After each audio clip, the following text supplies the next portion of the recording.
ચક્કાજામ નીકળ્યું છે કે 15 લાખ રૂપિયા બધાને લઈ ગયા છે, કોઈને પુરાવો પાકો દીધો નથી, નથી દસ્તાવેજ દીધો, નથી કઈ કાગળિયા દીધા, નથી પાણીની સુવિધા, નથી ગટરની સુવિધા, આમ ખંડરિયામાં પડ્યા છે અમે।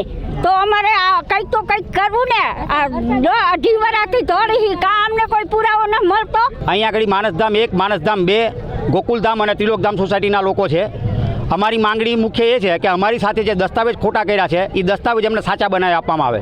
અસુવિધામાં એમ છે કે મકાનના જે બાંધકામ જે ખરા એ હાવ નબળી કક્ષાના છે કે જેમાં માથે બરાબર ધાબા માથે અહીંયા તિરાડો પડી ગઈ છે, એ ગમે ત્યારે બરાબર છે કે એમાં અકસ્માત થવાનો ભય રહે છે। એના માટે અમે રજૂઆત કરી હતી કલેક્ટર સાહેબ મને પણ એમાં કોઈ સાંભળતું નથી, એટલે આજે અમે અહીંયા આગળ રોડના રસ્તા જામ કર્યા છે। ત્રિલોકધામ પીપળી મહેન્દ્ર ચોકડી અને અમારા રોડ રસ્તા નથી, કાંઈ સુવિધા નથી। વરસાદ આવે છે તો કેડ હમણાં પાણી જાય છે તોય કાંઈ સુવિધા નથી, અમારે કાગળિયા નથી કાંઈ। અમારે એવી માંગણી છે કે અમને બધો પુરાવો દઈ દઈ। છોકરા ભણવા જાય છે તો સ્કીમ ભણવા જાય, વરસાદ આવે ત્યાં સુધી ઘરમાં બેઠા હોય, કોઈ અમને કાંઈ આધાર દેતા નથી અમને।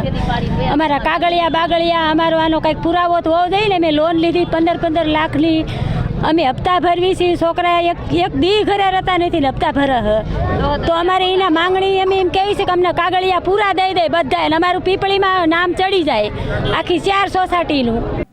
પીપળી 3 રસ્તા પાસે માનસધામ 1, માનસધામ 2, ત્રિલોકધામ અને અન્ય એક કુલ 4 સોસાયટીના રહીશોને બિલ્ડરે પ્રાથમિક સુવિધાઓ ન આપી હોવાનું તેઓનો આક્ષેપ છે, તથા બિલ્ડરે જે તેઓને વાયદા કરેલા છે તે પ્રમાણેનું કામ પૂરું કરેલ નથી, તેઓ રોડ રસ્તા ગટર જેવી પ્રાથમિક સુવિધાઓ નથી આપેલી તેવી તેઓનો આક્ષેપ હોય, તે બાબતેનો તેઓને રોષ હોય તેઓએ ચક્કાજામ કરેલ હતા, જે બાબતે તેઓને ફરિયાદ લેવાની બાહેધરી આપતા તે રસ્તો તેઓએ ખોલેલ છે।